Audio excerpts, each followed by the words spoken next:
pencerahan, revolusi, dan zaman kita semua.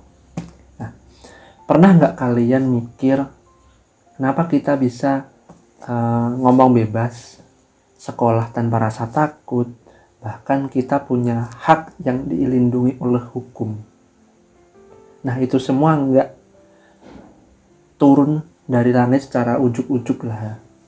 Namun ada sebuah masa yang disebut zaman pencerahan.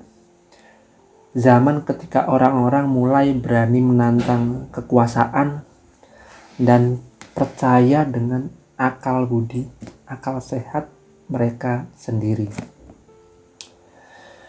Filsuf pernah bilang seperti ini: jangan cuma nurut apa kata gereja, apa kata tradisi, tapi pakailah logika kalian. Percaya kalau kita bisa lepas dari ketidaktahuan dengan akal pikiran kita. Nah, dari situ lahir gerakan pencerahan di Eropa.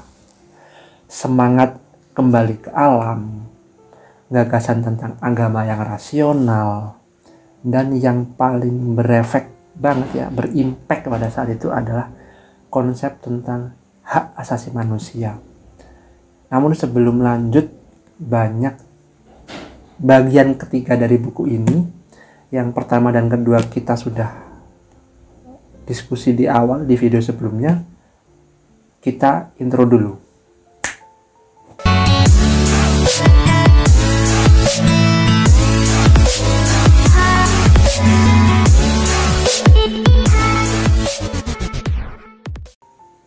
Nah, kita bicara isi dari buku ini, perihal halaman berapa, terus bagian cover seperti apa. Aku sudah review di video-video sebelumnya, tepatnya di video pertama bagian 1. Nah, di tengah arus pada saat itu ya, muncul tokoh kenamaan yakni Immanuel Kant, filsuf yang terkenal dengan kalimat sapere aude, secara tulisan seperti itu, yang artinya beranilah berpikir sendiri. Bagi Immanuel Kant, bebas sejati lahir dari kemampuan kita bikin keputusan secara moral, bukan sekedar ikut-ikutan. Kemudian menurut Friedrich Hegel, melihat sejarah kayak drama ide yang terus berantem yang akhirnya mencapai titik klimaks, mendorong manusia menuju kebebasan. Nah, teori tersebut dikenal dengan tesis dan antitesis, kemudian melahirkan tesis. Tapi ada juga tokoh yang berbeda pandangan perihal ini, yakni Søren Kierkegaard. Misalnya, beliau bilang hidup itu soal pilihan personal. Nggak cukup cuma ikut sistem besar yang sudah ada, namun kalian harus punya keberanian untuk mengambil bahkan lompatan yang tidak diterima oleh iman atau akal budi. Terus bagi Karl Marx, si Karl Marx ini berusaha menggeser filsafat dari dunia langit ya. Bagi Karl Marx, filsafat adalah ilmu teori yang sangat-sangat melangit. Beliau ingin membumikan sebuah filsafat. Dia menggeser filsafat ke dunia nyata, dunia realitas. Melalui apa? Melalui ekonomi dan politik. Marx percaya kalau sejarah digerakkan dari perjuangan kelas. Bagi beliau, bagi Karl Marx, filsafat bukan cuma tafsir dunia, tapi filsafat bisa mengubah bagaimana dunia berjalan. Ada juga seorang saintis yang di buku ini, yakni Charles Darwin, menunjukkan bahwa kalau manusia itu bukan hanya makhluk sosial yang turun dari langit, dijatuhkan ke bumi, namun sebuah hasil proses evolusi yang sangat-sangat panjang yang bisa teman-teman baca di buku putih bagaimana evolusi manusia.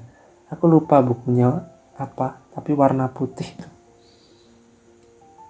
Ya nanti kalau udah nemu aku tempel di sini judul bukunya. Nah, sementara bagi Sigmund Freud, Sigmund Freud bongkar rahasia pikiran manusia, berusaha membongkar pikiran manusia.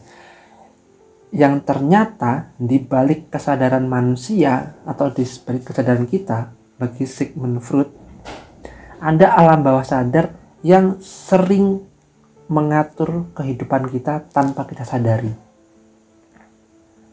Nah, bicara perihal Shopee, dunia yang serba bebas tapi juga membingungkan bagi si Shopee akhirnya sampai kepada titik di mana filsafat bukan lagi teori semata, namun sebuah cermin buat hidupnya sendiri.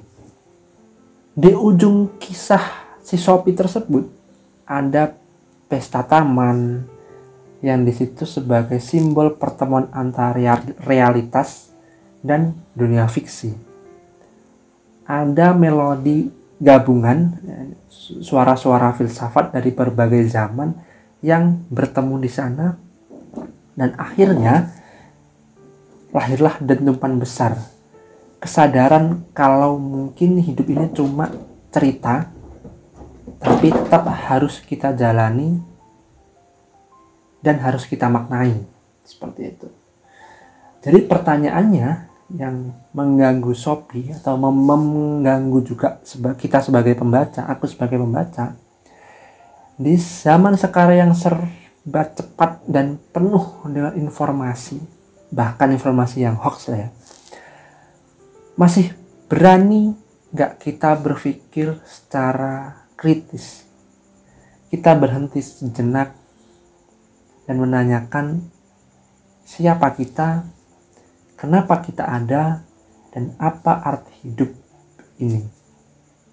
Karena dari situlah filsafat selalu dimulai.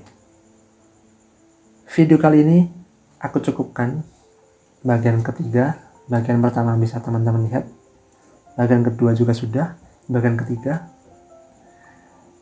Jika ada yang kurang bisa diskusi di kolom komentar. Itu saja dari saya, bye bye.